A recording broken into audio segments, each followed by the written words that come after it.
Hello दोस्तों, तो आज का जो हमारा मुख्य विषय है वो है इतिहास का एक परिचय। तो इतिहास पढ़ने से पहले मैं आपको एक छोटी सी बात कहना चाहूँगा। सबसे पहले तो अपने मन को शांत कीजिए, गहरी सांस लीजिए और स्वयं को पढ़ने के लिए तैयार कीजिए, क्योंकि इतिहास जो है एक ऐसा विषय है जो समझा और महसूस किया जाता है। इतिहास हमें सिर्फ तिथियां और युद्ध, राजा के नाम नहीं सिखाता, बल्कि यह बताता है कि समाज कैसे बना, गलतियां कहाँ हुई और उनसे हमने क्या सीख ली या कि क्या सीख हमें उनसे लेनी चाहिए। इतिहास जो है हमारे वर्तमान को समझने और भविष्य को एक सही दिशा देने का आधार है, यदि आप सही मायने में इसका मतलब समझें तो। इतिहास से हम क्या सीखते हैं? इतिहास हमें सिखाता है कि हमारे सही निर्णय क्या है, गलत फैसलों का परिणाम क्या होता है, जो सभ्यताएं हैं वो कैसे आगे बढ़ती है और कैसे नष्ट होती है।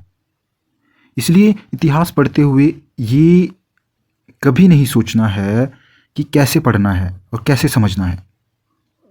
ये सोचिए कि इससे हम अपने जीवन में क्या सीख सकते हैं और क्या सीख सकता हूँ।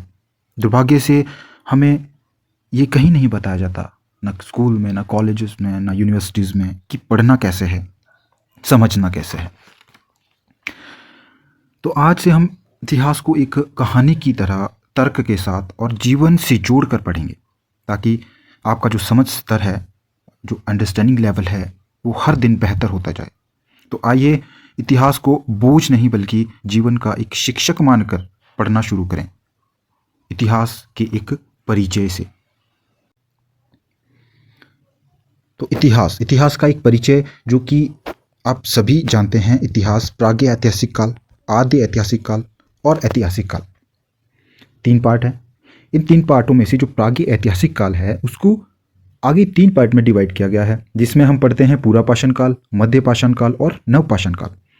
पूरा पाषाण काल शुरू होता है अज्ञात काल से, जिसका कोई पता ही नहीं है, और 9000 ईसा पूर्व तक। मतलब इनको हमने अलग अलग कालखंडों में विभाजित कर दिया है ताकि हम इसको एक क्रोनोलॉजिकल ढंग से समझ सकें। जो मध्य पाषाण काल है वो 9000 ईसा पूर्व से 4000 ईसा पूर्व तक पढ़ा जाता है। नवपाषाण काल 4000 ईसा पूर्व से 2500 ईसा पूर्व तक।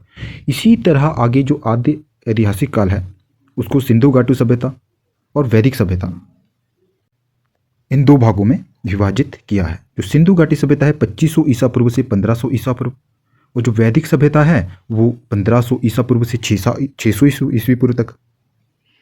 फिर जो वैदिक सभ्यता है इसको ऋग्वैदिक काल और उत्तर वैदिक काल, जो कि ऋग्वैदिक काल है 1500 ईसा पूर्व से 1000 ईसा पूर्व, और इसके बाद उत्तर वैदिक काल है 1000 ईसा पूर्व से 600 ईसा पूर्व। तो इसी तरह से जो हमारा आगे का ऐतिहासिक काल है उसको भी कई कालखंडों में विभाजित किया है। ये आप देख सकते हैं, प्राचीन भारत, मध्यकालीन भारत, आधुनिक भारत और आधुनिक विश्व। प्राचीन भारत 600 ईसा पूर्व से 712 ईस्वी, मध्यकालीन भारत 712 से 1707 ईस्वी। इसके बाद आधुनिक भारत 1707 से 1964 ईस्वी, और आधुनिक विश्व के बारे में हम पढ़ते हैं 14वीं शताब्दी से 1950। फिर प्राचीन भारत में हम पढ़ते हैं जो महाजनपद काल है 6ठी शताब्दी ईसा पूर्व से स्टार्ट हो जाता है। मगध साम्राज्य, मौर्य साम्राज्य, संगम काल, चेर, पांड्य, चोल, मौर्योत्तर काल। इसके बाद आ जाता है गुप्त साम्राज्य, हर्षवर्धन काल। और जो मध्यकालीन भारत है उसको 2 भागों में, यानी कि पूर्व मध्यकालीन और उत्तर मध्यकालीन। 8वीं शताब्दी से 12वीं शताब्दी हमारा पूर्व मध्यकालीन, और 12वीं शताब्दी से 18वीं शताब्दी हमारा जो है उत्तर मध्यकालीन। तो जो पूर्व मध्यकालीन है उसमें हम उत्तर भारत, राजपूत, पाल, गुर्जर प्रतिहार, दक्कन, चालुक्य, पल्लव, राष्ट्रकूट, दक्षिण भारत, चेर, पांड्य, चोल, शाही चोल 9वीं से 12वीं ईस्वी तक।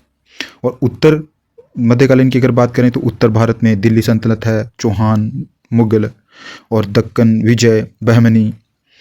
दक्षिण भारत जो है वो चेर, देवगिरी, वारंगल। तो इनके बारे में हम इनसे पढ़ते हैं। इसके बाद आ जाता है आधुनिक भारत।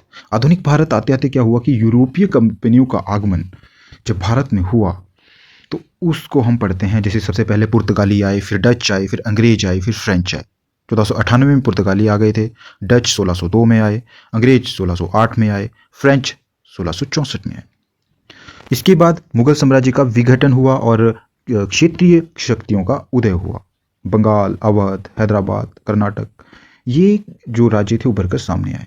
और इसके बाद अंग्रेज जो थे भारत पर विजय प्राप्त करते हैं। कर्नाटका का युद्ध, जिसमें बंगाल, प्लासी, बक्सर की विजय, मैसूर, मराठा संघ की समाप्ति हो गई। पंजाब का अधिग्रहण उन्होंने किया 1849 में ब्रिटिशों ने। तो जब यहाँ पे जब अंग्रेज युद्ध जीत रहे थे तो क्या हुआ, इसके बाद दासता का बंधन स्टार्ट हो गया। मतलब अंग्रेजों का विभिन्न सामाजिक, आर्थिक, राजनीतिक, जिस भी तरह से हमारा दमन शोषण कर सकते थे उन्होंने किया। और इसका अंत क्या हुआ, 1857 की क्रांति, मुक्ति संग्राम।